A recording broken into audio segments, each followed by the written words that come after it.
Salve, meus queridos, sejam muito bem-vindos ao Podfarma Podcast, o seu podcast de saúde, de gestão, de entretenimento. Aqui quem vos fala é o Lucas Bento e ao meu lado tem ninguém menos que Cris Tulha. E aí, Cris, como é que você tá? Tudo certo, e você? Uai, bom demais, graças a Deus. Vindo para mais um programa espetacular, né, Cris? Exatamente. Sempre. E cada dia com convidados melhores, Não, né? eu tô ficando cada vez mais recuado, mais... Essa dupla aqui eu tô tentando desde o segundo episódio. Ô, pessoal difícil! É muito complicado. esperado, gente. Vamos começar agradecendo aos nossos patrocinadores, Drogaria Santa Maria, que está sempre com vocês, 5 unidades em Alfenas e disponibilidade de entrega e tudo que vocês precisarem. Se a gente não tiver, a gente dá aquele jeitinho sim. e rapidinho chega na sua casa. Você tá precisando começar um negócio, a Mauri Contabilidade, os meninos vão lá para te ajudar, te auxiliar em todo o seu empreendimento, todo o seu projeto de gestão. Os meninos estão lá para te dar esse suporte, né? Sim, o pessoal da G-Motors, ali na Avenida Jovino Fernandes Salles, troca de carros novos, usados, moto, divide em até 60 vezes, dá uma passadinha lá que eles vão ver a melhor possibilidade para vocês. Sim, e o pessoal da Personalize, né? Você tá precisando dar um presente pra uma pessoa especial, já dá uma corridinha lá que eles entregam super rápido, sempre Sim. abraçando nossos projetos, em frente ali o Banco Bradesco, dá uma corridinha lá. E que fornece nossas canecas toda Sim, semana, claro, né? claro. Pra gente, pros nossos convidados, Personalize, muito obrigada por essa parceria. Lucas, e hoje, olha, é um orgulho estar aqui, essas pessoas que estão aqui. Os nossos convidados são minhas inspirações como farmacêuticos. É um orgulho tê-los aqui. Ambos são formados na Unifal. Estão atualmente no corpo docente da graduação e da pós-graduação. Atuam... me perdi. É tanta coisa pra falar que eu até me perdi. Meu Deus Que eles do atuam na céu. farmácia clínica aqui da Unifal, menina? Uai, você tá... Que nervosismo todo que é esse, Cris? É muito orgulho. Além de atuarem na farmácia clínica, assistência e atenção farmacêutica. Ele fez mestrado em assistência farmacêutica pela Universidade Federal do Rio Grande do Sul e doutorado na USP. Trabalhou como consultor técnico do Departamento de Assistência Farmacêutica e Insumo Estratégico no Ministério da Saúde.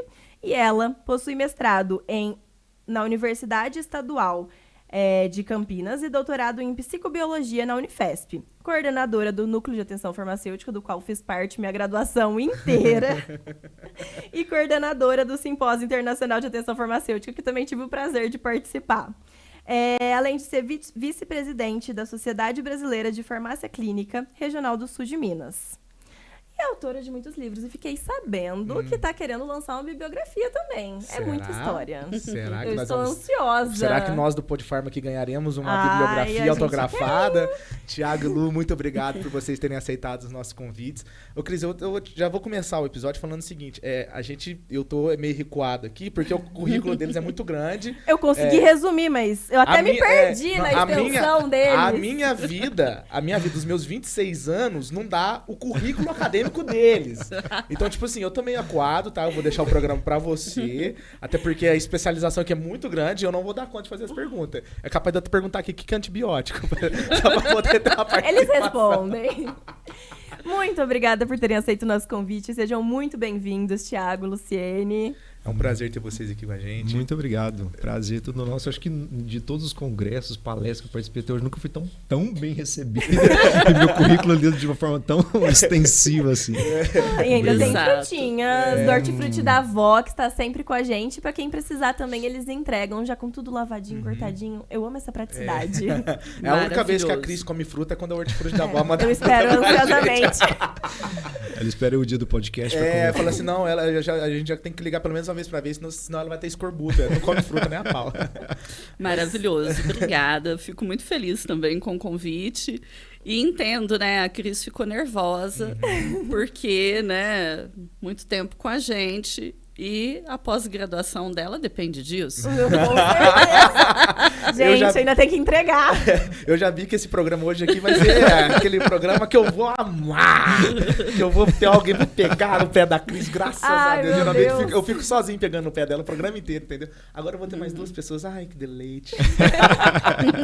Tô Mas, ferrada. Thiago, o que levaram vocês a fazer a farmácia? Prestar o curso de farmácia? Excelente pergunta. Lu, quer começar? Porque você também foi minha inspiração, então a gente vai aí nas inspirações. Que é isso? Tá bom, eu começo. Na verdade, eu trabalhei desde os meus 13 anos e o primeiro local que eu trabalhei foi um laboratório de análises clínicas. Então, eu já tive aí o interesse pelas análises clínicas. Depois, com 15, 16 anos, eu fui trabalhar numa farmácia de homeopatia e aquela vontade de fazer farmácia, então, sedimentou. E quando eu estava com meus 17, eu prestei o vestibular para farmácia. Só não sabia que o meu caminho seria totalmente diferente das análises clínicas. Mas o primeiro contato, a primeira vontade foi por conta do meu trabalho no laboratório de análises clínicas. E aí, e o seu, Thiago? Eu devo confessar que minha história com a farmácia é um pouco menos romântica, talvez. É um pouco menos idealizada. Eu nunca tinha pensado em fazer farmácia, não venho de família cujas pessoas possuem farmácia. A minha referência de farmácia era aquele lugar que eu vou para fazer uma compra de um remédio. Até que 2 anos e meio depois de fazer cursinhos e tentar curso na área da saúde e não ser aprovado, um dia eu falei, quero tentar alguma coisa. Medicina, eu tentava muito medicina. Eu falei, preciso tentar, e sempre faltando poucos pontos para eu conseguir passar. Eu preciso passar no vestibular simplesmente para sentir que eu sou capaz. Né? E aí prestei o curso de farmácia, fui aprovado em 5º lugar numa Universidade Federal, aqui em Alfenas. E aí resolvi vir para conhecer um pouco do curso. No meu primeiro semestre, eu me encantei com Alfenas. Nem foi com farmácia a princípio, confesso para vocês. Eu me encantei com Alfenas a ponto de não querer ir embora daqui. Mas depois eu fui conhecendo um pouco mais do que é ser farmacêutico, da importância que o curso de farmácia tem, que simplesmente não me ocorreu mais a vontade de fazer qualquer outro curso na área da saúde, nem mesmo a medicina, um curso que, claro, eu admiro, né, para quem faz, eu acho que é extremamente importante, mas eu compreendi a importância do ser farmacêutico e aquilo me despertou um interesse tão grande que eu falei, não, é isso mesmo que eu quero. E eu completei agora 12 anos de formado, eu não me vejo de forma nenhuma em outra profissão hoje. Então, foi por acaso que eu caí na farmácia, mas eu agradeço pelos caminhos aí que me levaram até ela. Aqui a gente transita entre o romance e o acaso, entre o amor e a paixão, você viu? E o que é interessante é que tem muita gente que está no curso de farmácia hoje e que às vezes chegou por acaso, né? Ainda mais agora com o Enem, né? Que a coisa virou tipo leilão. Eu vou tentar medicina e pedagogia, né? Então, se não há um vínculo, nós na época de vestibular, não, eu quero fazer tal curso em tal lugar. A gente pagava para aquilo e custeava deslocamento até a cidade para prestar o vestibular, né? Verdade. Né? Então, acho que isso aí trazia uma aproximação talvez um pouco maior até do que essa que hoje existe. Mas eu sou muito grato pelos caminhos tortuosos e de acaso que me levaram até a farmácia, porque eu não me vejo em outra profissão hoje. Eu vim justamente por esse empurrão. Eu passei no Enem, meu pai falou, você precisa começar alguma coisa que estava desse do cursinho também, demorando. Você precisa pisar lá dentro da universidade, ver se é isso, você não tem obrigação de ficar. E aí as aulas da Luciene, no primeiro período, ela apresentou o NAFAL, que é o Núcleo de Atenção Farmacêutica, e eu sempre queria ter o contato com o paciente, conseguir desenvolver isso. Eu falei, é possível ali. Eu esperei até o 3º período ansiosamente, falei, eu preciso entrar nisso. E nesse ponto, acho que a gente tem uma convergência, porque eu também, tava gostando e tal, né? Até que as disciplinas da área de assistência farmacêutica, farmácia clínica começaram a acontecer. E aí vieram, né? Professor Luciene, professor Ricardo. E foi aí que eu realmente me encontrei dentro do curso. Falei, não, é isso que eu quero fazer. E foi muito bom. E você gostou tanto de Alfenas que foi fazer mestrado, doutorado fora e voltou. Mestrado, doutorado, viajei, morei em várias outras cidades e quando surgiu a oportunidade de vir para cá, e até preciso agradecer em partes a Luciene, a professora Liliana, né, que colaboraram muito para o meu retorno aqui para Alfenas. Mas, nossa, quando surgiu a oportunidade de vir, não pensei 2 vezes. Eu pensei que é muito bom. Tu diz, eu sou meio, como é que a gente fala? Suspeito pra falar que nascido e criado aqui, eu não posso. Você é da terra, né? Eu sou da terra e eu não posso falar, mas já visitei outros lugares também e eu acho que Alfenas tá assim. Eu tenho um orgulho enorme da minha cidade, muito orgulho de ser gloriense, mas com certeza o ser alfenense é algo que já está já aí. Te conquistou, Patrício, né? Já te conquistou, já não tem jeito. Ele não é de sangue, ele é de coração. E para vocês, como é que foi chegar nessa atenção farmacêutica? Né? O que seria essa atenção farmacêutica? Como é que é trabalhar com essa área, estudar essa área da atenção farmacêutica? Nossa, eu me formei numa época que trabalhar em farmácia ou drogaria era simplesmente dar o nome, né? Assinar, e você não precisava ir lá.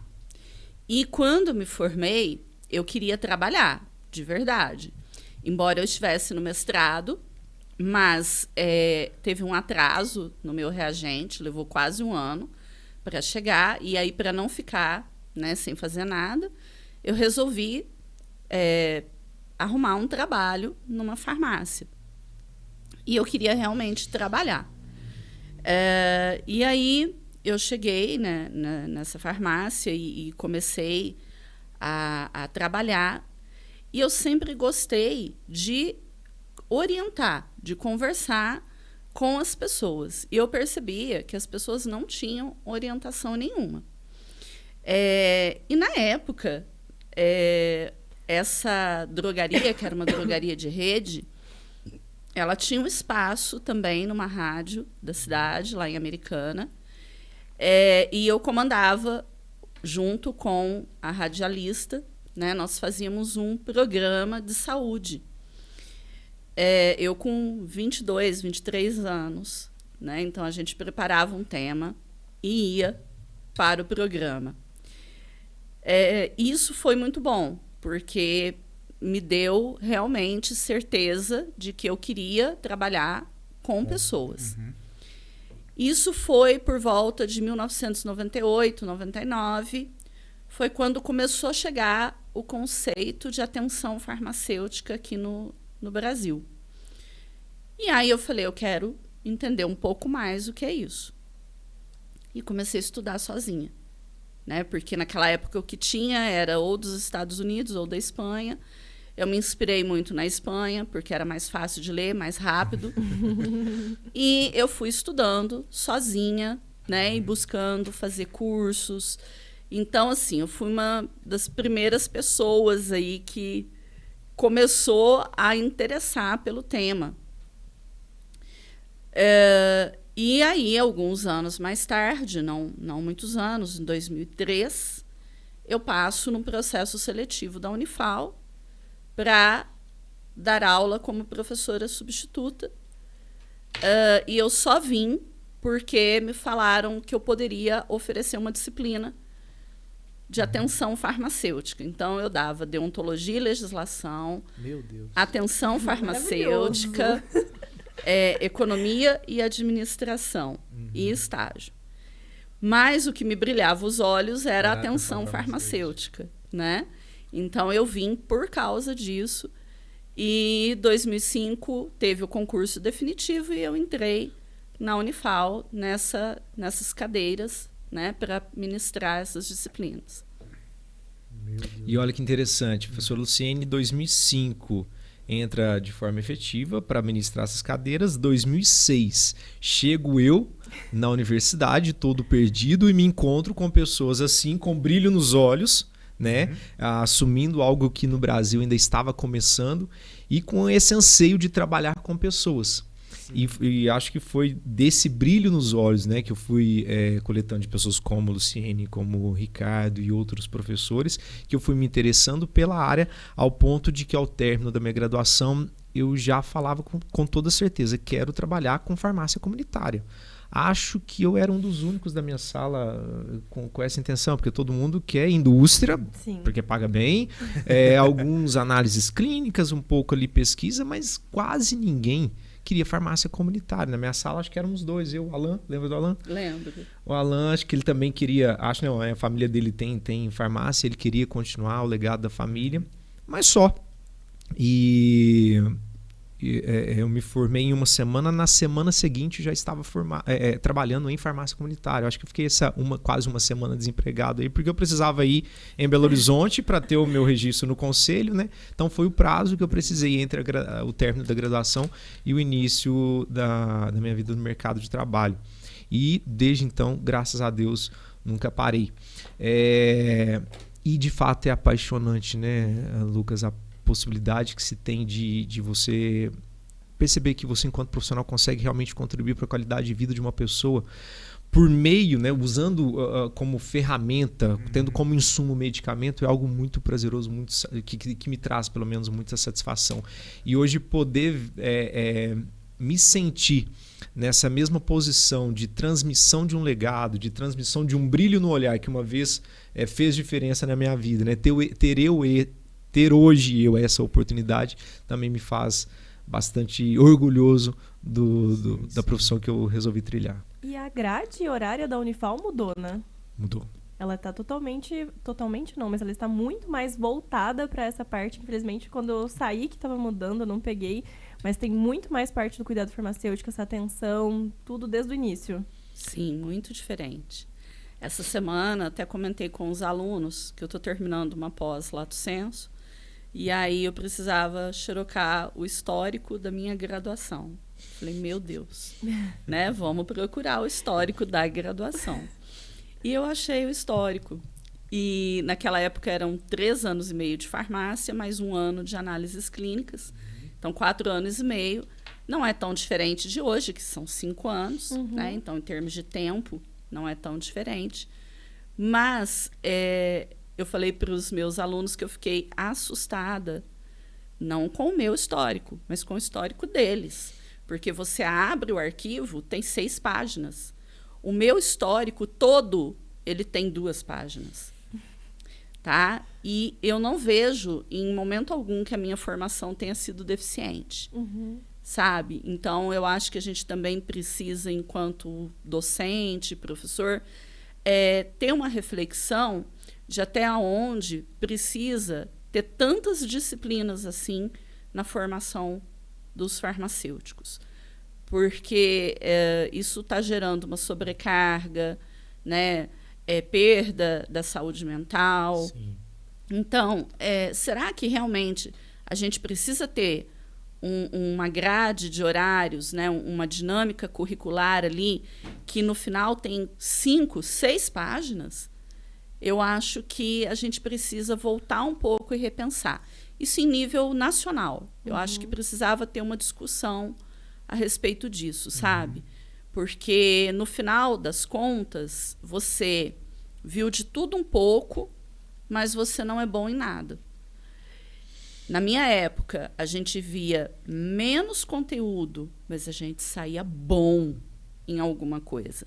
E eu posso dizer que, apesar, né, da insegurança que a gente sai, lógico, eu saí me sentindo preparada para atuar. Completa, né? Na drogaria. Tá? Eu não tinha prática com nomes comerciais.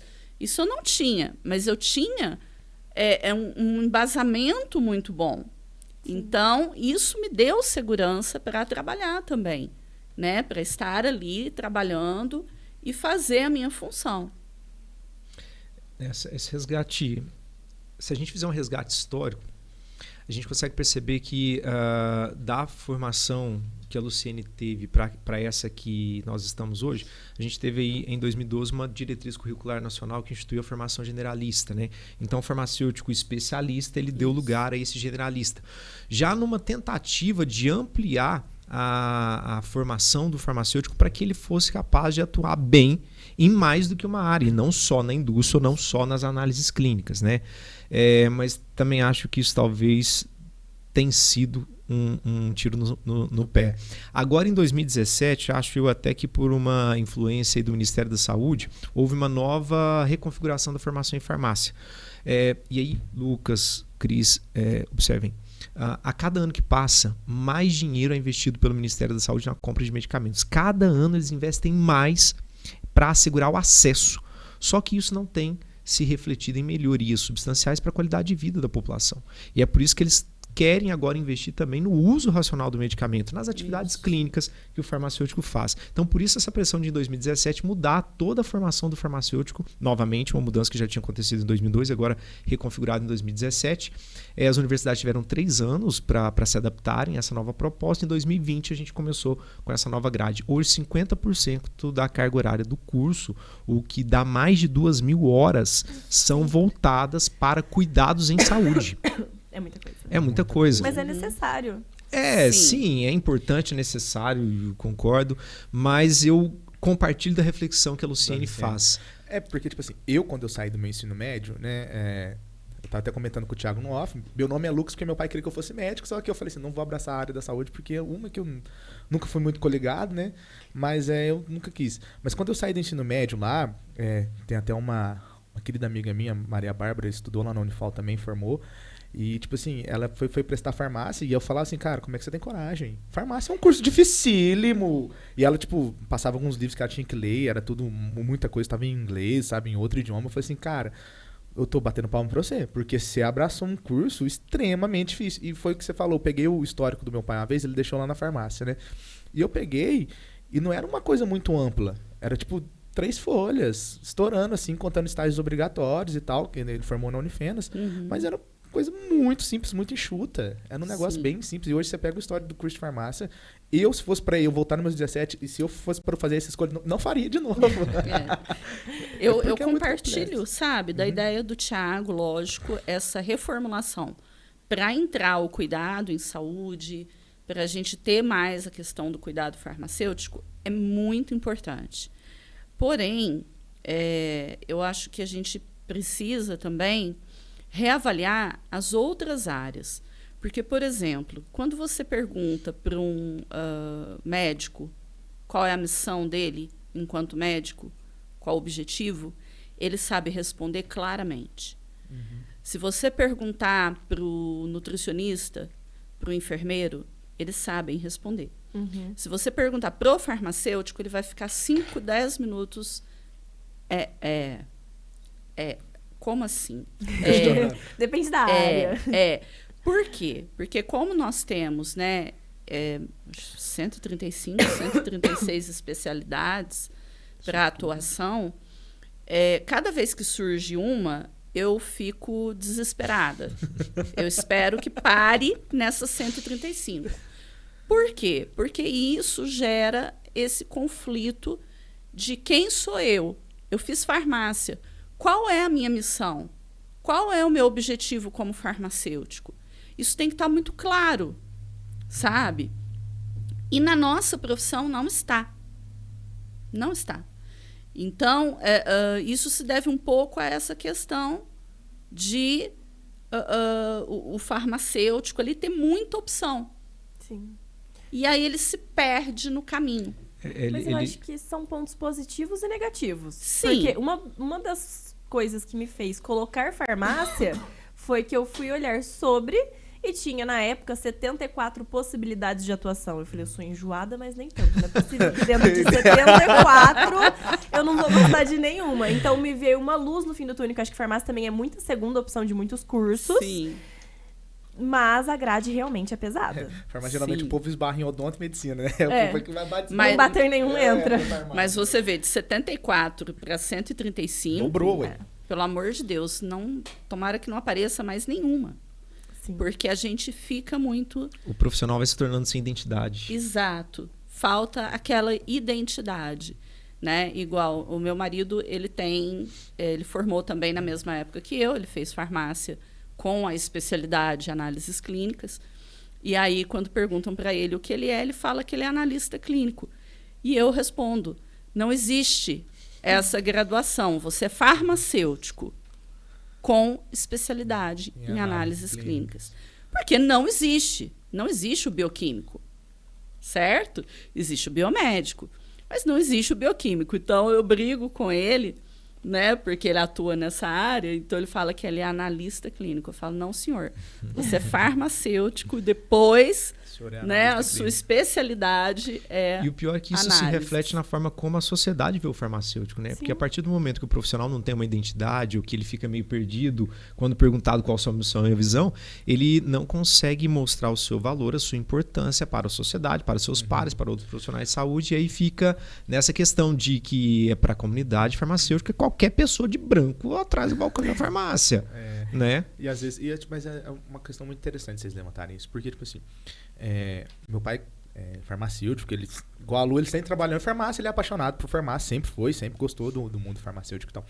E ele vem de uma época muito antiga em que o farmacêutico, ele era um mini médico, né? Ele era vamos colocar assim, um mini médico, né? Era uma referência em saúde. Referência em saúde. Então, Sim. tipo assim, como o acesso ao hospital, ao médico, era muito difícil, o farmacêutico, ele era quem dispensava esses cuidados primários. Ele tinha que resolver esse problema. O Vantuil, a gente entrevistou o Vantuil, não sei se vocês conhecem, ele é farmacêutico lá em Fama.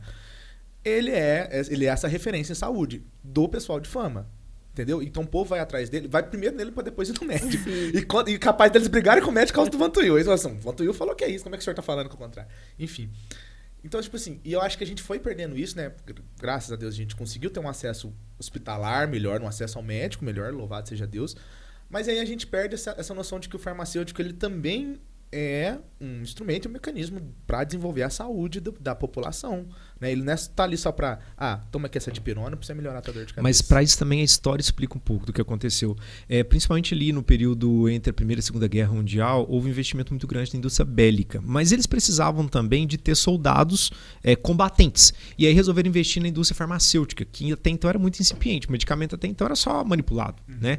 E aí investiram na indústria farmacêutica para ter medicamento em larga escala e poder atender o fronte de batalha. E aí, nesse investimento todo que se fez na indústria farmacêutica, o farmacêutico que estava na farmácia foi para dentro da indústria. E a farmácia ficou na mão de pessoas que só queriam exploração comercial. E aí a farmácia deixa de ser essa referência, né, sobre a qual a gente está falando, né? Esse estabelecimento de saúde se torna entreposto comercial. A pessoa vai ali para simplesmente comprar. Né? E muitas vezes quem está ali atrás do balcão só quer saber de vender. Se vai dar certo ou não vai dar certo o uso desse medicamento, problema, eu quero vender. Né? Hoje busca-se resgatar essa visão do farmacêutico enquanto profissional de saúde. A figura do seu Vantuil é o que se procura ter de novo no farmacêutico que se forma. A figura do Bento, né? O cara preocupado com a saúde para além de assegurar, né, aquele produto, assegurar também que junto com o produto estão indo as orientações que o paciente precisa para bem utilizar o medicamento. Né? Então hoje busca-se resgatar isso para dar conta da questão do uso racional de medicamentos. Uma das coisas que eu até mesmo admiro no meu pai é isso. Tipo assim, ele sempre foi, como todo administrador, todo empresário, ele fazia esse pensamento no lucro, né? Não tô querendo puxar saco do meu pai, não, mas ele fazia esse pensamento no lucro. Todos nós trabalhamos porque a gente quer o provento no final do mês. Mas ele, tipo assim, o cara chegava assim pra ele e falava assim, tô com dor de cabeça aqui e tal, tem que tomar esse medicamento aqui, que o cara falou, mas peraí. Aí ele entendia primeiro o problema, a razão, a causa, pra depois ele prescrever, né? Medicamento ali para poder tá dando essa saúde, tanto que ele passa isso hoje para todos os funcionários. Meu irmão tá fazendo a mesma coisa. Esse pé atrás, esse voltar aí, né, um passo atrás é algo que tem se feito agora. Nós estamos tentando na formação em farmácia desenvolver o raciocínio clínico nos futuros profissionais para que eles, quando receberem uma demanda como seu pai recebe, eles não pensarem só em garantir o produto, mas sim em garantir saúde por meio daquele produto. Né? Eu digo como dar um passo atrás, porque a gente está voltando naquela época anterior em que o profissional realmente fazia isso, né? O que é realmente importante para que, de fato, o uso do medicamento tenha algum valor e o profissional, por sua vez, seja também valorizado. Sim. Eu acho que gera muita confusão nisso, porque eu trabalho atualmente no balcão de farmácia e o farmacêutico ele não pode dar diagnóstico. E a pessoa, ela quer um milagre na hora que ela entra no balcão. Chega com criança de 6 meses e quer que você resolva a vida. Nunca que a gente pode indicar alguma coisa para uma criança de 6 meses. Mas é só um exemplo. E elas não entendem que precisa ir até o médico também. Que a gente está ali para auxiliar, que precisa ter esse atendimento, que a gente vai esclarecer, vai ver se é a melhor opção, se a dosagem está correta, se está tendo adesão. Mas que não tem como resolver tudo. Que aí entra até os tarjados. Mas minha sinusite só resolve... Mais que isso, acho que aí entra a especialidade de cada profissão. Se o paciente está na farmácia à procura de um diagnóstico, ele foi no profissional errado. Quem dá o diagnóstico é o médico. O que a gente faz... Não, sim, mas aí a gente volta na estaca zero da conversa. A falta de identidade profissional. As pessoas não sabem quem é o farmacêutico, não sabem direito o que o farmacêutico faz. Né? Nós não fazemos diagnóstico. A gente faz, talvez, a identificação de alguns problemas autolimitados e sobre eles a gente faz intervenções, inclusive, com prescrição farmacêutica. Mas a gente não faz diagnóstico, em tese. Nós temos um profissional específico para isso. Todavia, Nós fazemos a avaliação da farmacoterapia, a gente consegue analisar um tratamento e verificar se realmente aquele tratamento é o mais indicado para aquela condição de saúde, para aquela pessoa, considerando ela enquanto um ser holístico e não a pessoa que tem a pressão arterial alterada e só. Se esse tratamento está sendo efetivo, se está sendo seguro e se o paciente tem condições de aderir àquele tratamento. Sim, né? Então, essa avaliação de farmacoterapia e as intervenções para assegurar o sucesso do tratamento medicamentoso, isso sim é competência do farmacêutico. Eu penso assim, a educação em saúde, ela dá trabalho. E as pessoas não querem ter trabalho. Verdade. Tá? Então, a educação, ela transforma. Então, por exemplo, eu sou completamente contra antibiótico ser inserido no SNGPC, tá? Ser controlado. Por quê? Depois que o antibiótico passou a ser controlado, a vida do farmacêutico virou um inferno, porque ele só é SNGPC para lá e para cá. Fato, Cris. Não é? E aí, eu te digo o seguinte, a gente precisa ter um uso racional do antibiótico. Só que o uso racional, ele passa pela educação. A educação, seja do prescritor, seja da população, ela é uma medida que vai funcionar a médio e longo prazo, tá? Agora, o SNGPC, ele funciona a curto prazo. Então, a curto prazo, olha, não pode vender, porque tem que ter uma prescrição que tem validade de 10 dias. Ok. Só que chega um momento que as pessoas encontram um meio de burlar isso, porque não foi feito o trabalho de educação. Então, a gente precisa... eu estou dando o exemplo do antibiótico, mas a gente precisa, em saúde, ter essa questão da educação. Isso dá trabalho. E muitas pessoas não querem ter trabalho. Elas querem ter apenas um cargo. Isso. Tá? Então, a gente precisa disso. Por outro lado, tá? A gente não pode generalizar, mas muitos profissionais da saúde, que são prescritores, não querem um paciente empoderado. Então, a educação... Muito bom você ter falado isso. A educação em saúde, ela passa a não ser desejável por alguns profissionais, não são todos, mas passa a não ser desejável. Por quê? O paciente empoderado é aquele que ele vai discutir o tratamento com o prescritor. Ele vai falar, olha, eu acho que poderia ser assim. Eu tenho uma certa dificuldade nesse aspecto. Né? O que você acha? A gente não poderia fazer diferente? Não tem uma outra alternativa? Então, nós, pelo menos eu, enquanto profissional farmacêutica, eu quero empoderar o meu paciente.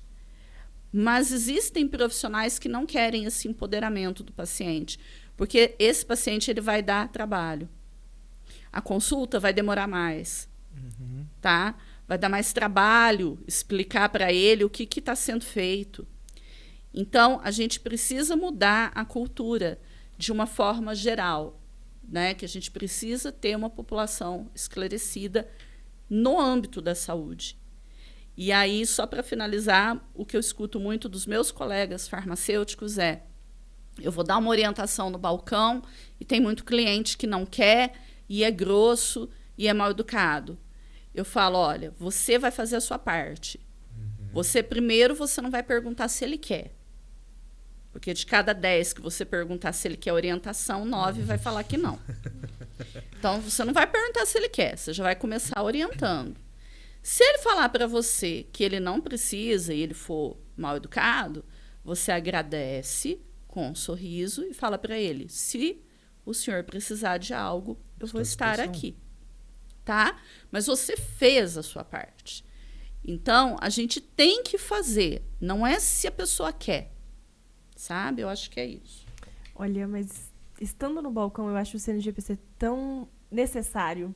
Porque eu entendo que a gente precisa ter essa educação em saúde. Eu tento fazer ela diariamente. Só que as pessoas são muito ignorantes com relação à saúde. E o acesso à informação que aumentou e é muito bom, é muito ruim também. Porque aí ela vê que ela precisa... Ela coloca no Google, primeiro que o dia da morte, segundo que já vai dar um monte de medicamento. Ou no vizinho, que o vizinho tomou aquilo e resolve. A gente passou por uma pandemia, a gente viu como que o acesso à informação foi...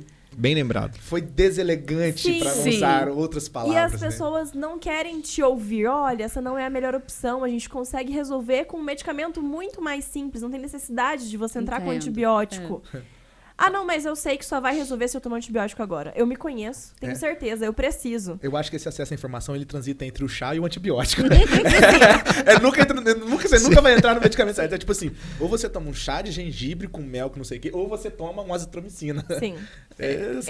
Barra de inflamatório. Eu cheguei numa parte que tem hora que eu desisto de tentar explicar. Olha, o uso indiscriminado de antibiótico pode trazer malefícios também. Sim. Quando eu vejo que a pessoa vai bater de frente e só vai discutir, eu falo, meu sistema não permite. Você acredita que eu não consigo mandar do computador pro caixa? Cris, isso é muito legal e me faz lembrar... Resolvi meu problema. É o que eu falei, você tenta. Nossa, você faz a sua parte.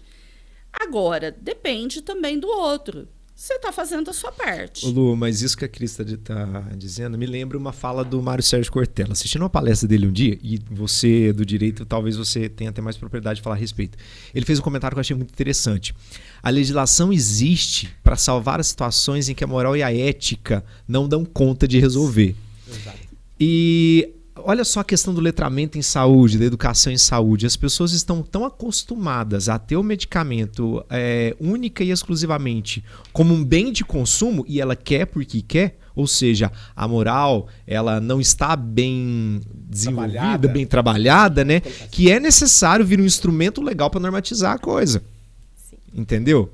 E aí, o que você consegue para algumas pessoas é usar desse argumento. Não posso porque meu sistema não autoriza. Quando, na verdade, você não consegue, com esse argumento, cortar o mal na raiz. Porque o cerne está na questão da moral que não está bem trabalhada. Né? E é muito interessante isso, vocês falarem sobre essa questão desse uso, né, indiscriminado de medicamento. Porque, assim,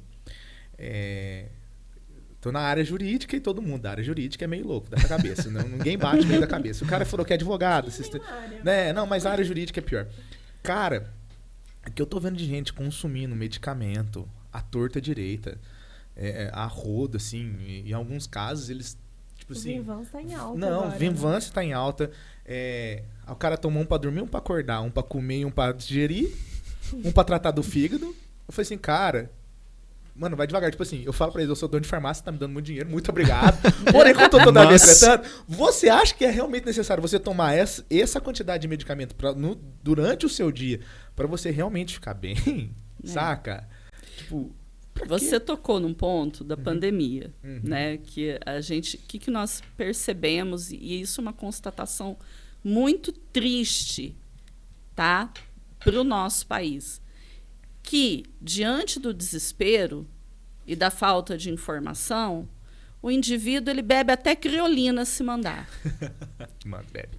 Então, isso é muito triste. Porque a gente, lógico, entende que a pandemia foi uma situação realmente muito complicada e muito sensível. Desesperadora, né? Certo? Mas você dizer que um medicamento, né, um vermífugo, matava um vírus, era assim, uma coisa surreal. E o mais surreal não é que matava o vírus, é que prevenia você de pegar o vírus. Isso era mais surreal ainda. Sim. E aí a gente chega numa constatação de que, né, a nossa população ela tem tão pouca informação e educação em saúde que, como eu falei, se chegar alguém e mandar ele beber criolina numa situação de desespero, como a pandemia, ele vai beber, ele não quer saber se aquilo vai ser tóxico, se vai causar uma irritação por dentro. Ele vai tomar, sabe? Então, a gente precisa começar a mudar a cultura do nosso país, né? Em termos de educação. E pensar que muitos profissionais de saúde também endossam essa questão, né? Exato. É triste de se perceber que, por exemplo, na pirâmide dos níveis de evidência, a gente tem os estudos observacionais abaixo dos estudos experimentais, que por sua vez estão abaixo dos estudos de revisão sistemática, mas o que foi veiculado no WhatsApp ou apareceu no Instagram, às vezes tem muito mais força de evidência. O Dr. tava falando que era pra tomar. Eu digo porque em casa é assim, entendeu? Monte, você já viu isso? Não, eu vi, tá lá, apareceu pra mim no Facebook. Mas quem foi que falou, um médico aqui, só porque tem um doutor lá, já dá esse empoderamento. Muito mais no né? médico do YouTube do que em mim. Não estou dizendo que não há bons médicos fazendo bons trabalhos em mídias sociais, não é isso. Mas tem muito charlatanismo nesse meio, né? E simples fato de aparecer no WhatsApp, apareceu no Instagram, apareceu no Facebook, torna o nível de evidência maior. E isso para a comunidade leiga, como também para profissionais de saúde, que é mais assustador. É uma questão muito interessante, porque, tipo assim, eu sou nascido e criado em uma farmácia, não sou da área da farmácia, sei o básico de pirona pra dor de cabeça, não sei o que é pra estômago, tal, eno pra estômago, vamos mais devagarzinho, sabe? Mas assim, eu fui nascido e criado dentro da farmácia. Eu já sabia que um vírus, ele é porque eu fiz o ensino, pelo incrível que pareça, eu passei no ensino médio muito bem, fiz o ensino médio muito bem. Eu sabia que o vírus era um organismo totalmente diferente, que aquele antivermífugo, aquelas outras prescrições que estavam saindo não iam atrasar, porque eu sabia que era um organismo totalmente diferente. E nascido e criado junto com meu pai falou pra mim, não funciona. E tipo, tinha gente comprando na torta. A gente, Nossa. Não sei se você lembra, mas ivermectina, né? Eu Que era não um... atuava Faltou no ainda. mercado. Eu tive que tomar. Faltou. Quando eu fiquei doente a primeira vez, a minha mãe me obrigou. Eu falei, mãe, isso não tem... Não tem nexo. Não tem cabimento. Não tem cabimento. Você vai tomar isso agora. Isso quando ela misturou na tua comida, né?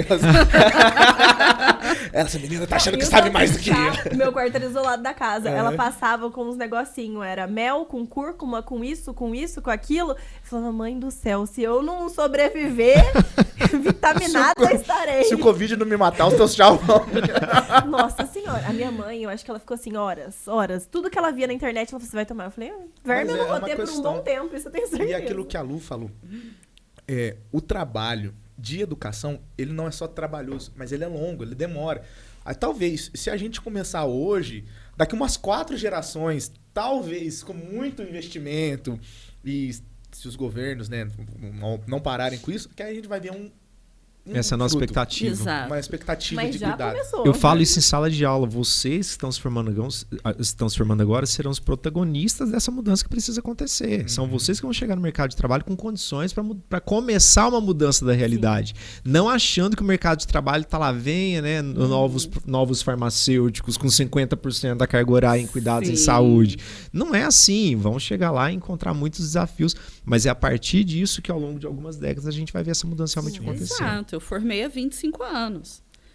Então, olha como era na minha época e como é hoje.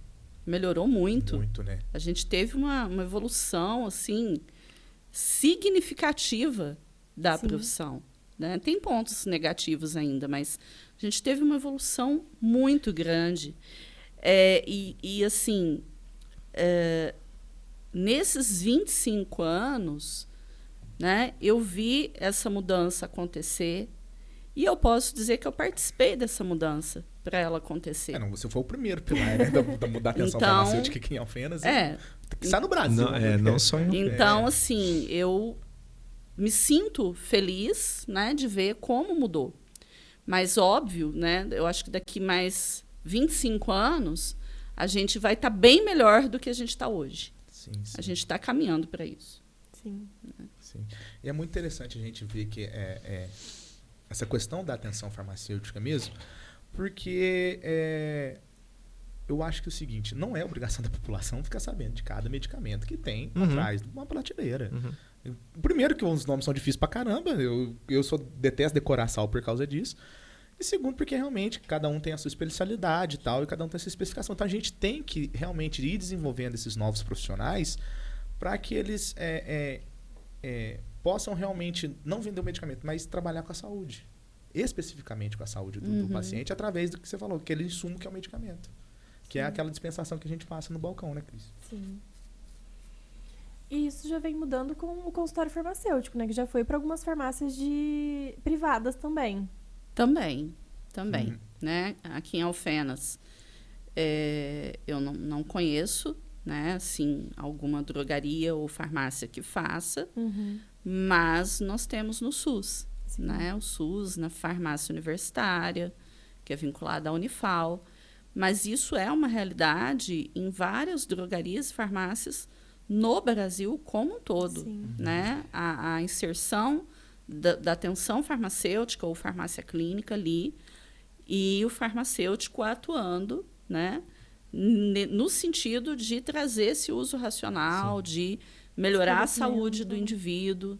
Então, nós estamos falando de uma mudança que é muito recente, né? A Lu acabou de falar que ela se formou há 25 anos e muita coisa mudou de lá para cá. Eu me formei há 12 e quando eu me formei era pecado falar em prescrição farmacêutica, era apedrejado em praça pública se falasse em consultório farmacêutico. Era heresia, não podia de forma nenhuma. Hoje são coisas que fazem parte da nossa prática clínica. Exato. E essa questão dos consultórios farmacêuticos eu entendo como um movimento que tem vindo do público para o privado. Do eu no bolso do Ministério da Saúde, que passou a falar, por favor, comecem a investir em cuidado farmacêutico aí.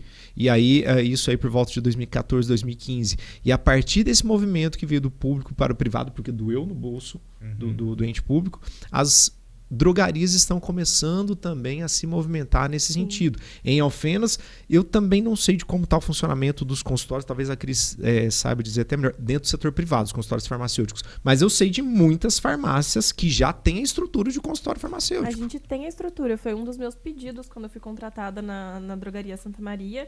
Foi que eu queria trabalhar com essa parte. Aí, quando eu fui transferida para o Pinheirinho, eu falei, eu quero ter o consultório, eu quero atuar nessa parte, é muito importante ter essa conscientização. Mas, infelizmente, a demanda de coisas que a gente técnicos tem que gerenciais. fazer, eu não consigo colocar ele em atuação. No... Ele tá lá, ele tá bonitinho, tá estruturado, pra não falar que eu nunca atendi. Eu atendi uma paciente essa semana. Que eu já marquei, a pessoa desmarca, aí eu falo, nossa, mas eu tenho que resolver isso, aí eu esqueço. Ela falou, não, eu preciso, inclusive, porque eu preciso entregar meu TCC pra Luciene, sabe? Sim. Meu TCC da pós, São 2 pacientes, né? Você lembrou? Já tenho Lu. Calma, Lu. Mas lá no centro a gente também tá estruturando o consultório farmacêutico, mas aí a gente ainda não deu entrada, exatamente por causa dessas questões técnico-gerenciais. E veja só a necessidade realmente de haver uma mudança que não é só técnica, mas cultural. O farmacêutico ele tem que estar disponível para essa atividade clínica, porque hoje ele está afogado de tarefas técnico-gerenciais para realizar. E a comunidade precisa começar a receber esse tipo de serviço e falar, pô, isso é bom. Pô, isso aqui vale a pena. A ponto de falar, eu quero pagar por isso, porque fez diferença na minha vida. Então são passos que virão aí pela frente, creio eu. Mas agora, tipo assim, pode falar, Cris. Eu vou copiar você acabou de dizer, mas depois eu tenho um questionamento. E o que é necessário para ter um consultório farmacêutico? Eu vou falar do aspecto mais, digamos... burocrático? Não, romântico. Você precisa de um farmacêutico e uma mesa. E o Thiago fala do aspecto mais burocrático, né? Eu considero o seguinte, a gente pode ter 2 tipos de consultório. Um consultório vinculado à drogaria, né, ou farmácia, ou consultório independente. Você pode ter um consultório que não está ligado a nenhum estabelecimento comercial. É possível isso, tá? Independente das 2 modalidades, eu penso que, primeiro, você tem que ter vontade. Então, o brilho nos olhos. Segundo, você tem que estar capacitado. Então, né, estar apto a atuar ali, seja através de cursos de curta duração ou através de uma pós-graduação, como você está fazendo, mas a pessoa ela tem que estar apta, ela tem que se sentir apta, tá? E ela tem que começar, porque nunca vai existir um momento ideal. Nunca. Eu vou contar como começou na Unifal, quando a farmácia universitária nem tinha passado por nenhuma reforma. Cheguei lá, não tinha sala, não tinha lugar, e tinha uma salinha do tamanho de um banheiro que ninguém usava, tá? E essa salinha não tinha janela, ela não tinha ventilação, ela não tinha nada. Mas era o único lugar que tinha. Então, aí o pessoal assim, ai, mas você vai fazer? Eu falei, vou, não tem problema. Aí liguei nos serviços gerais, pedi uma carteira daquela verde, com 2 cadeiras, 3. Uma para mim, uma para o aluno e uma para o paciente. Coloquei nesse lugar, que era do tamanho de um banheiro, gente. E tinha que fechar a porta para ter privacidade. Então, pus um ventilador, né? E eu comecei atendendo ali. Era ideal? Não era, né? tinha em cima tem um laboratório de química. E quando eles davam a descarga lá em cima, escorria uma aguinha assim no canto da parede. Meu Deus do céu. Só que, para minha sorte, não tinha cheiro. Então, o que acontecia? Eu punha o paciente de costas para o vazamento, para ele não ver o vazamento. E era um olho no paciente e um olho no vazamento. De vez em quando, né, quando dava descarga, dava aquele olhar assim, tipo, para ver se estava vindo uma quantidade grande que, de repente, pudesse, a situação tinha piorado. né, piorar a situação. E foi assim que eu comecei. Então, a gente nunca vai ter o lugar ideal, a condição ideal, o momento ideal. Então, a gente tem que começar. Tá? E aí o Thiago vem com a parte mais burocrática, né? Bom, na técnica mais burocrática, a primeira coisa que se precisa é vontade. Brilho no olho. Porque se você não tiver vontade e brilho no olho também, não vai conseguir desenrolar. E tempo. Não vai conseguir desenrolar questões burocráticas que são necessárias e tudo mais. Bom, hoje nós já temos legislação falando sobre a existência de consultórios independentes. E os consultórios podem também estar vinculados à unidade de saúde, seja uma farmácia, setor público ou privado, ou seja uma unidade de saúde cujo consultório é compartilhado com outros profissionais. Tudo isso é possível, mas existe uma regulamentação específica para cada situação. A estrutura mínima necessária não é nada tão escabroso assim, tão complicado. Basicamente, mesa, cadeira, preferencialmente com maca, pia, para lavagem de mãos, higienização de mãos, isso tanto para o paciente quanto para o profissional de saúde. Afinal de contas, alguns procedimentos dependem também da higienização de mãos de pacientes. E a garantia de um lugar que seja sigiloso, né? que resguarde aí o sigilo para o paciente. Mas basicamente é isso. Em relação a questões sanitárias, precisa de ter aprovação da vigilância sanitária, precisa de ter também alvará, enfim, mas isso aí vai depender se o consultório é vinculado ou não a um estabelecimento de saúde. Então não é nada tão complicado assim para se instalar, nem nada que demande muito investimento financeiro. Sim. Sim. E a pergunta que eu ia fazer era a seguinte, quais são os limites de atuação do consultório farmacêutico para que a pessoa não confunda aquilo com consultório médico? Por exemplo, eu preciso saber o que eu vou procurar no consultório farmacêutico e quando procurar e quais são esses limites e quando eu tenho que procurar esse consultório farmacêutico. Olha, eu estou há 5 anos no SUS, né, no CDM. Eu acho que isso acaba se desenvolvendo no decorrer mesmo, porque você vai explicando para ele. Eu tenho uma paciente que ela vai ao médico, ela tem os médicos dela, mas ela não faz nada sem ouvir a minha opinião. Então, ela quer saber se aquele medicamento vai trazer benefício, se ela, de repente, já não está tomando ele com um nome comercial diferente, se vai ter uma interação. Então, assim, ela me procura, ela passa em consulta periódica, mas ela entende que eu tenho certos limites. Então, que eu não vou dar um diagnóstico, que eu não vou prescrever um medicamento tarjado, porque eu não posso. Né? Mas isso a gente vai desenvolvendo ali no contato. Né? No primeiro contato, você já explica, né? Eu sou farmacêutica, eu não sou médica.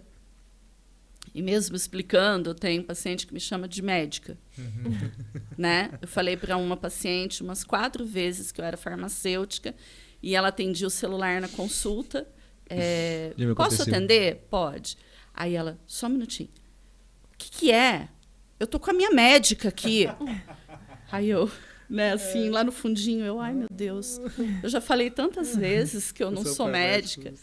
Mas, assim, a gente faz a nossa, né, trazemos esse esclarecimento, mas eles tratam a gente com muito respeito e eles entendem, tá? Eu tive uma única paciente, mas também que ela já tem aí alguns traços, algum início de Alzheimer. E aí porque ela queria um medicamento controlado, né? Ela queria um clonazepam, e ela ia lá para eu fazer receita. Eu falava, mas eu já expliquei para a senhora que eu não posso, eu não tenho essa condição, né? Então, assim, mas ela já tem assim, um começo de Alzheimer leve, então é um pouquinho mais complicado. Mas geralmente eles entendem bem. É que eu acho que esse balizamento também, eu tô com um problema de saúde, eu vou no consultório médico ou vou no consultório farmacêutico? Talvez isso não seja uma decisão que o paciente necessariamente tem que tomar, mas sim o profissional de saúde que saiba falar, opa, isso está dentro do meu escopo de atuação, isso aqui não está. Existem sinais de alerta aqui que precisam que você seja avaliado por um médico, entendeu? E encaminhar. Então, se a pessoa ela tá com um problema de saúde, muito melhor do que ela entrar numa farmácia e comprar o que ela quiser, porque tá mais fácil, tá na gôndola, porque o vizinho utilizou, marca ali com o farmacêutico, eu quero falar com o farmacêutico. O farmacêutico, então, atende, vê se o problema é de uma complexidade que o farmacêutico pode, de alguma forma, manejar, e a partir disso, então, vem a possibilidade de uma intervenção, seja ela, por exemplo, a prescrição de um medicamento ou de uma terapia não medicamentosa, né, de uma prática considerada como prevenção. Agora, se existe algum sinal de alerta, alguma coisa que dê a entender que não é um transtorno autolimitado, esse paciente tem que ser encaminhado ao médico, ao serviço de saúde, com certeza. Exato. E só fazendo uma complementação, no início foi falado, né, a gente não pode dar diagnóstico, mas a gente pode auxiliar no diagnóstico. Sim. Então, assim, nós não damos diagnóstico, mas nós auxiliamos. Então, por exemplo, um paciente com um sinal de alerta que sugere um problema, a gente vai colocar isso no encaminhamento e deixar claro para o paciente que quem vai fazer a avaliação final e vai dar esse diagnóstico é o médico. Correto. Então, porque muitas vezes o farmacêutico é a primeira pessoa que ele procura. Então, eu não posso dar diagnóstico, mas se eu estou com um paciente que está com a pressão arterial 18/12, eu vou falar para ele, olha, isso é preocupante. Existe uma possibilidade de você estar hipertenso.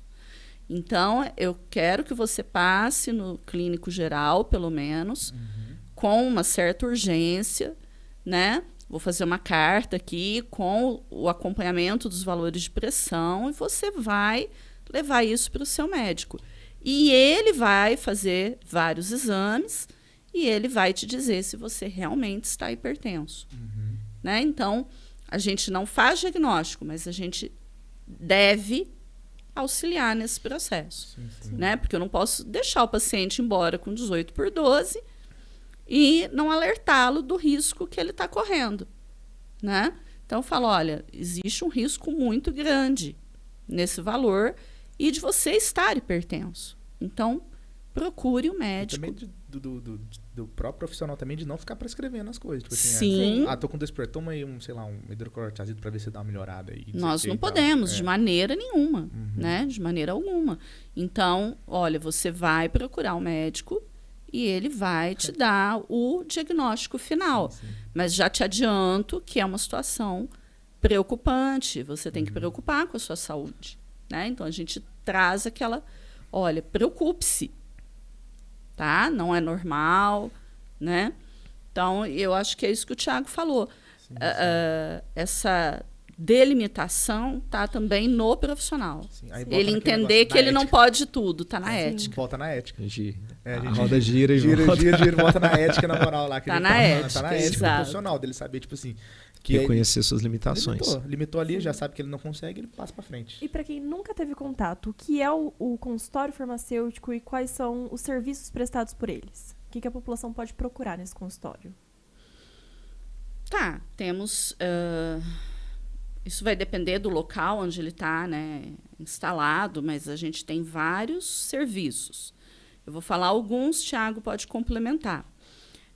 Nós temos o acompanhamento do tratamento, né, onde esse paciente ele vai trazer tudo que ele usa, todos os medicamentos, até o que ele não considera medicamento, a gente pede para trazer. Nós vamos avaliar toda a farmacoterapia. Então, medicamento, ele está dando o resultado esperado? Ele é seguro para o paciente? né? E a partir disso, então, vem as intervenções que a gente pode fazer só com o paciente, dependendo da situação, ou que a gente vai precisar também do médico ou de outro profissional. Temos a educação em saúde, que é um serviço farmacêutico também, né? O próprio rastreamento em saúde, que é quando você, por exemplo, afere uma PA, afere a glicemia, encontra um valor ali fora da normalidade e você vai, então, encaminhá-lo também para um profissional, tá? Então, né, essa pessoa, geralmente, você pergunta, você já é hipertenso? Você toma medicamentos para pressão? Não. Mas sua pressão está alterada. Então, eu fiz um rastreamento e agora eu vou encaminhar ele para um profissional de saúde, tá? Esses são só alguns dos serviços, eu, Thiago, complemento. Cris, interessante sua pergunta. O que é o consultório farmacêutico? O consultório farmacêutico é uma sala. É um consultório como qualquer outro consultório de qualquer outro profissional de saúde. Tem nada de especial lá. Sim. Nada especial. A não ser o farmacêutico. A não ser o farmacêutico. Exato. E o paciente, porque o farmacêutico sozinho também não faz nada. Existem 9 serviços clínicos que estão regulamentados pelo Conselho Federal de Farmácia que o farmacêutico pode executar. Além do acompanhamento farmacoterapêutico, o rastreamento em saúde, educação em saúde, que a professora Luciene citou, nós temos também. Vou até fazer a minha colinha aqui, ó. Manejo de problemas autolimitados, gestão da condição de saúde e outros que talvez não acontecem bem em consultório, mas que também são serviços clínicos. A monitorização terapêutica, a revisão de farmacoterapia e a dispensação. Que essa, definitivamente, ela acontece, né, no contexto de um balcão ou de uma área de atendimento, mas não no ambiente fechado como consultório. Mas não tem nada especial assim, né, no consultório farmacêutico, exceto ser um espaço em que o farmacêutico também pode atuar. Sim. Realizando serviços clínicos que ele tem enquanto atribuição regulamentado pelo Conselho. Sim. Ô Lu, e você fez a implantação, acho que em 2017, né, do consultório farmacêutico no SUS de Alfenas. Isso. Já era um projeto desde 2014, não deu certo. Aí, final de 2017, a gente começou, né, na CDM. Logo, o Thiago chegou também. E aí a gente começou a fazer as consultas lá. E aí nós funcionamos 2018 normal, 2019 já começou, né, lá no final começou a pandemia, mas eu atuei na pandemia, tá? Então, assim, nós éramos 3 professores, mas eu fiz questão de atuar na pandemia. Então, eu ia, com autorização da minha diretora da faculdade, né, que eu não aguentava mais ficar em casa, e eu falei, eu quero ir, nem que eu tiver que pegar Covid, mas eu quero ir. E aí eu continuei, então, 2020, 2021, funcionou normal. 2022 já começou, né, a pandemia ceder um pouco, e aí já começou também a voltar. Só que o Thiago ficou mais na farmácia universitária, e eu na CDM. Eu falo assim, a implantação, né, o que a gente precisou? De uma sala, que inclusive é compartilhada com a assistência social. De manhã a assistência social usa e a gente usa à tarde. Tivemos dinheiro? Nem um centavo. Então, falar assim, eu não implantei. Eu não implantei porque não teve verba, isso é desculpa. Porque a gente também não teve nenhum centavo de incentivo. Tá? O material é da Unifal, a maior parte, né? Se bem que a prefeitura também fornece, tá? Como luvas, álcool, lancetas, né? A prefeitura fornece material. A prefeitura fornece a sala. E a Unifal, a mão de obra, que somos os professores e os acadêmicos, tá? Então, assim, dá para fazer, né? O SUS, os outros municípios, enfim, dá para fazer. A gente não precisa, como o Thiago falou, de grandes recursos, aí, muito dinheiro, nada disso. Tá? A única coisa que precisa mesmo é aquilo que eu falei. Força de vontade. Força de vontade, se sentir fazer. capacitado. E, lógico, né, gente? começar. Vamos começar. Começa com 1, com 2. Dali a pouco você está atendendo 4, dali a pouco é 8. Né? Aos poucos. Então, aos poucos, a gente vai mostrando que é possível. Tá? E agora, nós temos também na farmácia universitária, né? Que eu estou como chefe lá agora, mas vou deixar o Thiago falar, porque ele ficou 4 anos como chefe. E Vocês então dividem essa...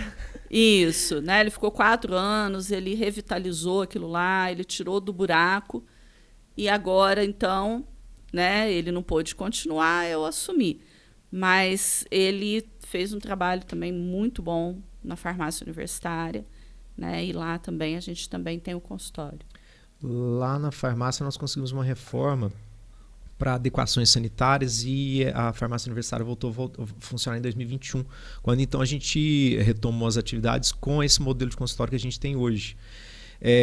As coisas no começo foram muito devagar, poucas pessoas procurando, mas nós fechamos o ano de 2022, e a minha gestão foi até março deste ano, né? Nós fechamos 2022 com o consultório fazendo cerca de 100 atendimentos mês. Então, é um consultório farmacêutico que já atende, com 2 anos de implantação, cerca de 100 pacientes por mês. E essa subida, né, esse crescimento do número de atendimentos na farmácia fez com que a própria farmácia tivesse um giro de pessoas cada vez maior, porque elas começam a se identificar com aquele estabelecimento como estabelecimento de saúde. Né? Então aumentou a saída de medicamentos do componente básico, que são medicamentos esses que estão disponíveis nas farmácias básicas, as farmacinhas do SUS. Né? Houve um aumento na dispensação desses medicamentos, um aumento na procura pelos manipulados, um aumento na procura por outros serviços que também são oferecidos, exemplo da auriculoterapia que a professora Luciana oferece. Então vejam que isso faz a roda também mover, né? E acaba que o consultório ele se torna, para além de uma ferramenta, um local em que a gente consegue melhorar a questão do uso racional de medicamentos, pensando do ponto de vista também do giro financeiro, né? Ele serve como um atrativo para que as pessoas procurem pela farmácia em busca de saúde. Sim. A implantação lá eu acho que foi até um pouco mais difícil, porque na CDM a gente conseguia coletar os pacientes na frente ali, onde tinha a entrega dos medicamentos. Então a gente abordava pessoa por pessoa na fila. Isso. O início foi... Eu estava na primeira turma. Oi, a gente está com um consultório, você... Tem pressão alta? Gostaria de oferecer pressão? Estamos ferindo a palavra mágica. Estamos medindo pressão hoje. Glicemia de graça. Aí a pessoa sentava e você começava. Aí você ia lá e descascava a vida da pessoa inteira. Nossa senhora. Mas era uma coleta. Falava que a gente ficava ali pescando o paciente até conseguir levar ele pra antes lá. Vocês pescavam. Hoje as pessoas já chegam na farmácia. Eu vim aqui porque eu quero marcar uma consulta com o farmacêutico. Maravilhoso. E isso assim é rotina. Isso é todos os dias. Eles isso... já estão identificando que é farmacêutico. Eu vim aqui. Eu quero aqui. Por favor, marque uma consulta com o farmacêutico. Quantos pacientes eu não pesquei? Isso para nós é realidade, sem a necessidade que haja esse pescar de pacientes. Exato. Mas é muito bom, muito interessante ver esse desenvolvimento do consultório farmacêutico mesmo. E eu espero que isso chegue o mais rápido possível nas farmácias privadas também, até porque é uma maneira da gente desafogar o sistema público. Sim. E estamos falando de uma universidade pública com professores que trabalham para isso, né, que estão dedicados a isso. Estamos falando de uma profissão que é milenar, e mesmo numa profissão milenar, mesmo numa universidade centenária, nós temos 2 anos, talvez, de uma experiência que está, né, sequencial, sem interrupção, e que está sendo positiva. Claro que tivemos outras experiências muito positivas antes, inclusive na minha época de graduação, que eu também passei pelo consultório em estágio. Mas a coisa, né, depois tiveram altos e baixos, mas assim, de uma forma contínua, tem 2 anos que a gente vem ofertando o serviço. É muito interessante você falar, porque muito pouco tempo. A EFOA, antes da Unifor, era EFOA, tipo, centenária. Sempre a gente, aqui em Alfenas, eu tenho muito orgulho de falar isso. Alfenas sempre foi referência no curso de farmácia ao redor do Brasil. Sempre foi referência. Salvo engano, é a melhor do Brasil. Não tenho esses dados aqui. A última vez que eu tinha conferido, ela estava disputando as cabeças aí. Mas a gente sempre foi uma referência no curso de farmácia. Sempre fomos, sempre. E para 2 anos a gente tem consultório farmacêutico, né? Ou vamos pegar aí desde 2017, né? Considerando CDM, não só farmácia universitária, então em 5, 6 anos em que a coisa está realmente sendo ofertada de forma contínua numa universidade pública que tem recurso humano para isso, que numa universidade centenária, e se a gente considerar que a profissão é milenar, tudo isso é muito novo, muito novo. E a gente até compreende quando as pessoas falam, pô, como assim? Farmacêutico em consultório? Mas é porque é uma coisa que está começando ainda, né? Sim. E os dois ficaram como coordenadores da farmácia universitária, agora tá a Lu. Mas eu queria destacar a importância da farmácia universitária para os estudantes, porque ele tem toda a estrutura de como realmente tem que acontecer. Então, eu fiz estágio na farmácia universitária só no consultório, não fiz na dispensação.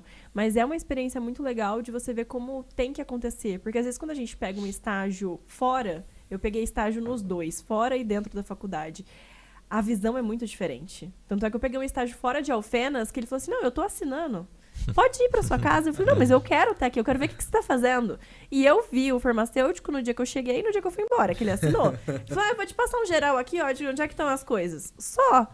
Eu fiquei com um balconista e com a esposa dele, aprendi muito com eles, lógico. Agradeço muito pelo estágio, mas não tinha. Ele falou assim, menina, você foi a primeira que eu deixei ficar aqui dentro, porque você insistiu muito. Porque pra mim, o estagiário só ia atrapalhar. Ai, meu coração. Mas tem muito essa visão, que o estagiário tá ali pra atrapalhar. E eu, como farmacêutico agora, eu tento dar muitas oportunidades de estágio e já entendi que tem perfis e perfis, que Jesus seja Vamos mandar a abençoado. menina pra procurar estágio com você, já pediu já. Pode mandar. Vamos mandar lá pra você. Pode mandar, Pinheirinho. A gente aceita. Eu sem estagiário no momento, pode mandar. Vou mandar pra vocês lá então. Mas tem uns que tem que ficar cutucando, mas é muito legal. E eu tento fazer isso diferente, de falar, olha, tem o balcão, mas eu tenho que fazer isso. Funciona de tal jeito, pra ver como é que funciona realmente. O estágio, ele é um momento fundamental na formação de qualquer profissional. Fundamental. Porque é o momento que ele está lá na prática, inserido de fato. O problema é que a gente está falando de um contexto de mudanças. E a mudança ainda não chegou, pelo menos não plenamente, lá na ponta. Então, nós precisamos desse laboratório didático especializado, que é a farmácia universitária, para criar um cenário adequado para que ele aprenda o correto e consiga levar o correto lá para fora depois. É desse cenário que nós estamos falando, dessa transição, dessa mudança, né? E, de fato, nesse sentido, as farmácias universitárias são muito importantes. E hoje tenho muito orgulho em dizer que a nossa farmácia universitária é referência nacional, né, Lu? Sim. É referência nacional. Mas, ainda assim, dia após dia, recebemos ameaças de fechamento da farmácia universitária. Então, é uma luta constante. Mas a farmácia, ela é muito importante, né? Tanto para os acadêmicos quanto para a sociedade, para a comunidade aqui alfenense. Porque ela traz esses serviços clínicos, ela traz produtos manipulados de qualidade para a população, tem os medicamentos do componente básico, né, do SUS, tem a auriculoterapia.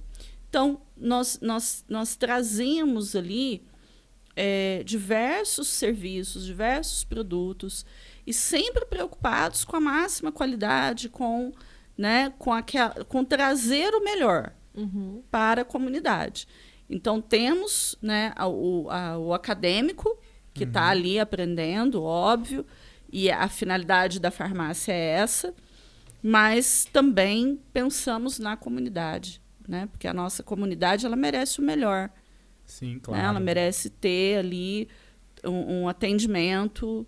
E é uma troca, né? E é uma troca, né? A gente aprende e eles aprendem também. Sim. E Lu, você que está há 25 anos formada aí, tá? É uma referência para nós inspiração, né? Uma referência, eu não diria só acadêmica, mas humana na atenção farmacêutica. Você tem visto a procura de acadêmicos voltando para essa área da atenção farmacêutica, do consultório, ou eles ainda tocam aquela cabeça, vou para a indústria porque dá dinheiro? Não, muitos acadêmicos eles têm procurado muito mesmo. Tem crescido, é uma das áreas que mais está em expansão, é essa área. Eu dei aula agora no segundo período dessa semana, perguntei, né, quem queria ir para a indústria, e assim, vários levantaram a mão para a farmácia clínica. Então, a gente vê que há um crescente de interesse nessa área, tá? Na verdade, quando eu comecei, para você ter uma ideia, eu entrei na Unifal só com mestrado, não tinha doutorado. Mas porque a atenção farmacêutica era uma área tão nova, que não existia mestrado na área. Não existia. Igual você falou, você tinha que pegar livros em espanhol e sair lendo. Então, assim, a minha formação no mestrado foi farmacologia na Unicamp. Então, eu prestei o concurso e eles exigiram o nível, né, maior, foi o mestrado. Porque se eles exigissem doutorado, né, eles não iam achar ninguém que tivesse o conhecimento, talvez, da atenção farmacêutica e que pudesse ali ser admitido. Então, assim, né, foi uma coisa ali naquela época, não existia. E aí depois, né, que foram vindo os cursos, e aí começou a aparecer, né, o mestrado, o doutorado. Então, assim, hoje a gente já tem profissionais excelentes, como o Thiago, que passaram aí ou pelo PPG-Asfar, ou lá pela USP, né? E aí que tem esse conhecimento, que são capazes de atuar, né? E até mesmo de ensinar nessa área.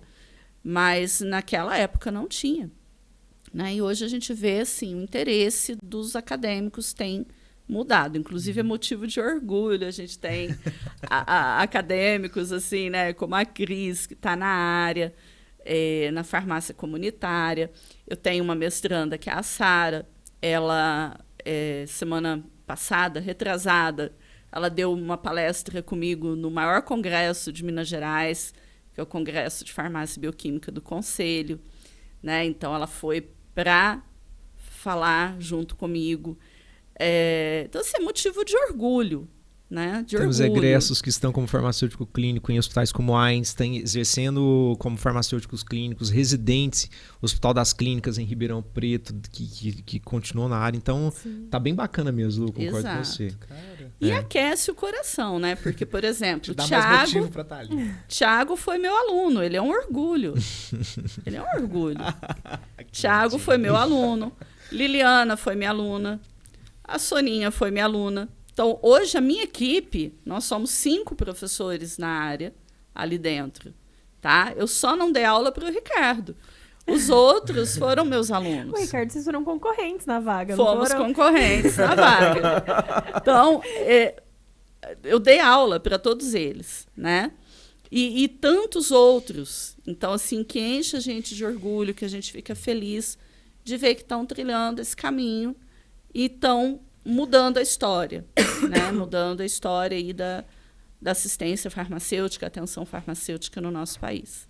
Nossa, é muito interessante a gente ver essa expansão que teve a atenção farmacêutica. Até porque, como eu falei, eu sou salfenense de paixão e de coração. Como diria Dante Alighieri, salfenense não de costumes, mas de nascença, né? E eu sempre vi o curso de farmácia como, posso te dizer, o cara que vai fazer os negócios, e como eu cresci na farmácia, o cara que vai trabalhar no balcão. Mas eu nunca imaginei essa questão da atenção farmacêutica, do consultório farmacêutico, da necessidade, da importância que o farmacêutico tem na gestão da saúde dentro da sociedade, seja na saúde pública, seja na saúde privada. Isso é muito interessante. E, Lucas, nós estamos falando dos meios, mas não dos fins, né? O consultório farmacêutico é importante, o farmacêutico clínico é importante, mas, cara, pega o paciente que passou pelo consultório e veja o que realmente houve de mudança na vida dele. Exato. O paciente que estava com ansiedade, que não conseguia se concentrar nas provas, que não conseguia dormir, passou pelo acompanhamento conosco e agora dorme bem, está com a ansiedade controlada, a pressão arterial voltou para dentro das metas terapêuticas, a glicemia já não está mais em ponto de causar lesões macrovasculares, ou seja, o que o farmacêutico consegue enquanto produto é algo muito, muito, muito significativo e importante no contexto da saúde. E dependendo do caso, até conseguindo diminuir a quantidade de medicamentos, né? Sim, porque tem pacientes que sim. não têm consciência da doença que ele tem, muito menos que está duplicando, que tem Então, você E o que estudando isso esse gera? caso... E o que isso gera de economias para o paciente, para o sistema de saúde, porque Sim. nós estamos falando de menos internações, de menos problemas, desenvolvendo Sim. morbidade, né? Menos pessoas desenvolvendo ou tendo agravamento das morbidades, enfim. É um conjunto aí muito, coisas, muito interessante. Isso me fez lembrar de uma senhorinha que chegou lá na CDM, desesperada. Pelo amor de Deus, eu preciso de você. Eu falei, o que está acontecendo? Não, fui no médico, ele me passou 10 medicamentos. Eu já uso 22. Nossa. 22. E eu tentei reduzir para 16. Mas a minha intervenção não foi aceita pelo médico. Mas aí, então, ela usava 22 e ela tinha ido no médico que passou para ela mais 10. E ela desesperada. Aí eu falei, calma. Aí eu comecei a olhar e aí comecei a ver que tinha muita coisa naquela receita que ela já usava, só que com nomes diferentes, né? Os nomes comerciais. Então eu falei, não, calma. Desses 10, 6 a senhora já toma. Nossa, foi um alívio, assim, sabe? Quando ela te olha aliviada. Nossa, eu já tomo, já. 6 a senhora já toma. Agora vamos olhar os outros 4 e eu vou explicar para a senhora como a senhora vai usar, né? E vamos encaixar ele nos horários, vamos pensar uma forma de usar. Então, assim, a gente traz, né, muitas vezes esse alívio para o paciente. E como tem sido interessante também o trabalho colaborativo com os médicos, porque os médicos, principalmente na atenção básica em Alfenas, eles estão cada vez mais reconhecendo a gente enquanto Sim. colegas de equipe, né? Entendendo o nosso trabalho, entendendo qual é o objetivo, a finalidade, a função. né? Justamente, e recebendo as nossas intervenções de uma forma positiva, sabe? Naquela discussão de igual para igual. Ah, tá, eu tô te entendendo, mas não poderia ser tal coisa? Ah, não é verdade, sabe? Tá sendo muito legal o trabalho com eles aqui. Volta àquele que a gente estava falando lá no começo, a valorização do profissional. Sim. Isso é muito interessante. E como é que está sendo o trabalho dos farmacêuticos com outras profissões que não a médico, por exemplo, nutricionistas, educadores físicos, fisioterapeutas, têm tido essa coligação, essa intercalação assim? Tem tido e com bons resultados também. Lá na farmácia universitária, por exemplo, na CDM, a gente tem parceria com o pessoal da nutrição da Unifal. Então a gente encaminha pacientes para a nutrição e a nutrição também encaminha pacientes para a gente. Na fisioterapia, idem. Inclusive, nós estamos com um consultório lá na clínica de fisioterapia para ver esse trabalho colaborativo, né? Com os médicos na atenção básica, isso também já vem acontecendo e está dando bons resultados. Claro que tudo ainda muito incipiente, tudo muito no começo, mas acontecendo e gerando bons resultados. Eu fico muito feliz de ver isso, porque eu acho que a gente tem que pensar também na valorização dos demais profissionais de saúde. Acho que até mesmo para tirar o peso das costas do médico, né? Porque tudo é médico, eu preciso passar, eu preciso tomar, eu preciso isso aqui, não. A gente tem que entender que a gente tem um conglomerado de profissionais, uma equipe multidisciplinar com suas especializações e suas funções e seus papéis. E quando tem que buscar cada uma e se possível, buscar todas ao mesmo tempo ali, para ter várias. Vai encaminhando, vai recebendo, vai recebendo isso. Exato. Isso é muito interessante. importante. Esse trabalho conjunto, né? Ele traz resultados muito melhores. Sim. Então... Até porque a gente não pode prescrever uma dieta. E você pega um paciente diabético que tá todo desregulado, você vai explicar, tá, não pode comer isso, isso, isso, mas eu vou comer o quê, então? Aí você encaminha pro nutricionista pra poder explicar melhor. A gente consegue explicar o básico. Na época que eu fiz mestrado e que eu tive experiência clínica dentro do Hospital das Clínicas em Ribeirão, era muito interessante. A gente ia pro leito do paciente e lá estava o médico, o enfermeiro, geralmente o fisioterapeuta, o nutricionista e farmacêutico. Todo mundo estudava junto o caso do paciente ali, ó, com o paciente na frente. E dúvidas que surgiam, já perguntava para o paciente ali, rolava discussão de equipe. Muito, muito positivo. Cara, muito positivo. Interessante isso, né? Não, agora eu quero fazer a área de saúde. Bora lá. Bora. Eu falei que eles eram fodas. Mas eu não vou pra farmácia. Não dou conta da farmácia. Não me pega, não consigo mais. Hoje eu tô velho pra esse negócio. Mas quem sabe eu não estudo direito da saúde, né? E posso entrar. E ó, que é uma área promissora também. Tá. Minha irmã é advogada e ela tá começando a trilhar por aí. Quem que se firmar ela daqui de Alfenas? Ela tá aqui em Alfenas, vai completar 1 ano amanhã que ela mudou pra cá. Tá no escritório aqui. E o meu primo, ele formou na Unifal, não sei se você conhece o Felipe Ferrer. Que isso, claro, demais. Então, o Felipe, Ele seu foi... primo? o Felipe é meu afilhado, meu primo, ué. Querido, eu fui orientadora dele de iniciação científica. Felipe Ferrer e eu fizemos história na Unifal, porque eu só tinha mestrado na época e orientar e só podia ser professor com doutorado. E Felipe e eu, a gente queria criar um software para atenção farmacêutica. Eu não entendia nada de software, eu entendia de atenção e ele entendia de software. Ótimo. Falei, Felipe, o não a gente já tem. Vamos mandar teu projeto, né? E aí a gente mandou e ele conseguiu a bolsa. E, né, e depois, aí agora, ele já trilhou vários caminhos, né? Fez doutorado, Tá grande. foi para o Ministério da Saúde. Voltou, e agora ele tá lá tá na Secretaria de Saúde lá no Distrito Federal. Aí o Felipe falou pra mim, por que você não mexe com o direito da saúde? Fala, Felipe, não é uma área que eu sou muito Você sabe chegado. que ele é um dos idealizadores do podcast, né? O Ferrer? É o sobrinho da TT? Que mora em... Brasília. Isso. Eles estavam conversando de madrugada e a TT falando, eu queria alguma coisa pra levar informação, mas, tipo, já tá muito maçante. Aí ele que soltou, tipo, e um podcast? Nossa. Ele casado com a Elaine? Não, o Felipe, ele é casado com a Camila. Isso, eles estão morando lá em Brasília agora. O Felipe subiu pro Ministério da Saúde, mas aí tava naquela época meio conturbada, vamos dizer assim, do Ministério, né? A gente não precisa entrar nesse detalhe político. Nós somos mais ou menos contemporâneos lá. Você estudou com o Felipe? Não, no Ministério. Quando eu entrei, tava bem nessa... Foi bem na transição ali, né, na saída da Dilma, 2015. E ele tava acabando de se desligar, salvo engano. Tinha pouquinho tempo que... Aí se desligou e resolveu entrar para a Secretaria de Saúde. Lá ele tá até hoje, né, coordenando tudo. E o Felipe, ele fez, acho que a pós-graduação dele é em... O doutorado dele é em... Bioinformática. Bioinformática. Acho que é bioinformática. E aí ele tentou fazer o doutorado depois em saúde pública, só que o Felipe, ele é muito louco, né? A gente não precisa... Ele sempre foi muito esparolado e acabou que ele não conseguiu completar o doutorado de saúde pública, mas ele é sensacional. E ele estudou, e ele amava farmácia, ele ama farmácia de todo o coração. Sim.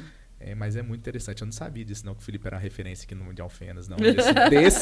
Desse tanto, não. Eu fiquei até... Também. Ai, coisa boa. O ano passado ele esteve lá em casa, fez uma visita, foi muito legal. Eu acho que ele veio depois que a farmácia inaugurou, que ele passou no Pinheirinho. Sim. Ele teve ano passado. E, gente, a gente já tá caminhando pro final. Qual mensagem vocês gostariam de deixar pros nossos ouvintes, nossos telespectadores, assim, sobre a questão... Não só da atenção farmacêutica, mas também para quem está ingressando agora no curso da acadêmico, né? No curso de farmácia. O que vocês gostariam de falar para eles? Se quiserem dar um recado para essa câmera. Olhando no fundo dos olhos. Encarando assim de uma vez. Bom, primeiro eu quero agradecer, foi muito gostoso, né? Ficaria aqui a tarde toda conversando com vocês. Foi muito incrível. Eu diria o seguinte, nunca deixe de acreditar que você pode. E não deixe ninguém dizer o contrário. Se você tem um objetivo, seja ele cursar a farmácia, medicina, direito, enfim, não importa, né? Você é capaz. E o mesmo, né, para o consultório farmacêutico, para a farmácia clínica.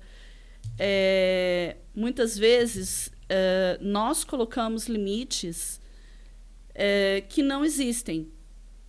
O limite existe só na nossa mente. Então, é importante a gente não se preocupar com o que o outro vai pensar. Quando eu escrevi o meu primeiro livro, eu não contei para ninguém. Na verdade, nem para o meu marido. Meu Deus. E um belo dia eu perguntei para ele, se eu te dissesse que eu estou escrevendo um livro, o que você diria? E ele falou para mim, eu diria que legal. E o meu medo era dele me recriminar, dele dizer que, né, nossa, mas como que você vai publicar um livro? E não. Então, a gente tem que confiar mais em nós mesmos. Sabe? Ter a confiança de que você está fazendo o melhor e que você vai alcançar os seus objetivos. Então, eu acho que isso é fundamental, sabe? Acreditar né? E eu sempre digo, eu faço o meu trabalho com muito amor, com muita dedicação, porque eu não faço para o outro, eu faço como se eu estivesse fazendo para Deus. Então, se eu estou fazendo para Deus, eu vou estar sempre fazendo o meu melhor. Então, eu não faço, né, pensando que eu estou fazendo para uma pessoa. Porque, às vezes, aquela pessoa ela nem vai agradecer o que você fez, né? Mas a gente não pode pensar nisso, no reconhecimento, no agradecimento. Então, eu faço com amor, com dedicação e, olha, fazer sempre o melhor, independente da circunstância. Acho que isso é fundamental. Isso, Thiago. Bom, ao longo da minha formação, por várias vezes eu escutei, pô, mas você está fazendo farmácia para quê? Para vender crédito para celular? Fato, Lucas. Mas eu descobri dentro da farmácia um universo fantástico em que há um profissional de saúde de verdade com um valor imensurável e com um potencial enorme que precisa realmente ser aflorado. Então, para vocês que estão pensando em entrar no curso de farmácia, para aqueles que estão no curso de farmácia, ou mesmo para aqueles que já são farmacêuticos, mas não estão muito satisfeitos com a profissão, acreditem. Acreditem, porque a farmácia é uma profissão muito promissora e a área, né, da assistência farmacêutica, farmácia clínica, cuidado farmacêutico, é uma área que com certeza nos próximos anos vai nos trazer muito orgulho ainda mais e reconhecimento profissional que a gente tanto merece. E aqui na Unifal tem a pós-graduação, né? Agora nós temos, eu tenho a grata satisfação de dizer, a Lu agora há pouco comentou, né, que quase não havia mestrados, doutorados em assistência farmacêutica. Eu consegui ser o primeiro mestre em assistência farmacêutica no Brasil pelo programa de pós-graduação em assistência farmacêutica. E nós conseguimos agora recentemente trazer este programa para Alfenas. Luciene e eu estamos como coordenadores de um programa de mestrado e doutorado em assistência farmacêutica. Sem contar a pós-graduação Lato Sensu, a especialização que a Luciene também coordena. Exato. Né, na área. E que a Cris faz. Já está acabando. Inclusive, pode cobrar ela dos TCCs. Já está acabando. Pode cobrar ela dos TCCs, viu? Pode. Falta só entregar uns detalhes. O sofrimento está terminando. Falta só entregar uns detalhes. A capa, o conteúdo e a conclusão. Só. Mas, gente, muito obrigado pela essa troca de ideias que a gente teve, por esse bate-papo. Foi muito gratificante para mim, que não sou da área da saúde. Eu já tô saindo aqui com o coração aberto, rasgado. Não vou fazer farmácia, porque eu não tenho mais pique, já não tô na idade. Mas foi muito gratificante a gente saber dessa necessidade e da identificação do profissional farmacêutico, né? Eu acho que é muito importante, um debate muito importante. A gente tem que trazer, principalmente pros acadêmicos, né, que nos assistem, né? É muito importante isso, eles entenderem que... E para os profissionais que querem se aprimorar também, né? Para uma área em ascensão. Isso, entender que você não é só um balconista, você não tem, como brincou o Thiago, não é para só colocar um crédito no celular. E para você... Coloca. Isso. Vai fazer o quê? Faz parte, né, Cris? Também. E para você que nos assiste, nosso muito obrigado. Todos os episódios, às quartas-feiras, às 19 horas. Já segue, já curte, comenta, compartilha, manda no grupo da saúde... Da saúde também. Mas manda no grupo da família aí críticas, sugestões, quem que você quer que a gente traga aqui, deixa aí nos comentários, tá bom? Todos os episódios, todas as quartas-feiras, novos episódios às 19 horas. Sim. Ativa o sininho para não perder nenhum e segue a gente nas nossas redes sociais. Sim. Estamos em todas, @podfarmapodcast. Gente, muito obrigada por ter aceito esse convite. Eu estava ansiosa, até gaguejei aqui. Vocês são realmente minha inspiração. Lu, eu vou entregar o TCC, calma. Ele vai sair. Tá bom. Muito obrigada, esse espaço está aberto. Acho que a nossa ideia é realmente levar a informação para a população, para os alunos e trazer essa paixão, esse brilho nos olhos que vocês têm, que inspira todo mundo. O espaço é aberto, quando vocês quiserem voltar. Com certeza. Né? E, pessoal, até a próxima. Agradeço aos nossos patrocinadores. Sim. Drogaria né? Santa Maria, que está conosco desde o começo. 5 unidades aqui em Alfenas. A unidade do lado do fora é 24 horas. Então, deu um probleminha de madrugada, precisa de uma coisa de urgência, dá uma corridinha lá que eles atendem vocês. Sim. A Mauri Contabilidade, se você vai abrir um novo negócio, se você está com alguma dificuldade, é só mandar mensagem para eles são super rápidos. E a contabilidade não é só na hora de declarar o imposto de renda, gente. Se a gente está com tudo certinho durante o ano, no seu comércio, chega na hora de declarar, não tem nenhum problema. Então, vamos nos preparar e ser corretos o ano todo. Tá com aquela lata velha, não aguenta mais ter que empurrar carro, ter que ir lá buscar o amor da sua vida naquela lata velha, naquele carro estragado? Vamos lá na G-Motors, ali na Avenida Jovino Fernandes Salles, bem no comecinho ali. Vamos lá trocar. Eles têm novos, seminovos, usados. Eles financiam, né, Cris? E parcelam e dividem até 60 vezes. Então dá uma corridinha lá. Vamos trocar esse carro velho aí. E a Personalize, que inclusive a caneca de vocês. É um presente, Personalize, tá? muito obrigada. Muito bom. E, gente, eles abraçam todas as nossas ideias, estão com a gente em tudo. E pode abraçar de vocês também, se você quer fazer aquele presente pra pessoa amada, pra uma pessoa especial, fazer um shortinho com seu rosto, eles fazem. Só manda mensagem lá, Foi viu? aniversário da namorada, esqueceu o que comprar? Dá uma corridinha lá que o pessoal da Personalize pode Vai te ajudar vocês. E também o pessoal do Hortifruti da Avó que nos serviu essas deliciosíssimas Nossa, frutas. hoje eu comi tudo. Eu já comi tudo a minha aqui, já tô com as energias renovadas. Obrigadão, pessoal do Hortifruti. Dá uma corridinha lá. Você que tá procurando se alimentar melhor, não tem tempo, eles já servem tudo assim, ó, picadinho, separadinho pra vocês. Sim. E entrega no conforto da sua casa. Claro, precisar, daí eles entregam também. Gente, é isso. Até a próxima. Muito obrigado. Tchau, Tchau, tchau. Tchau.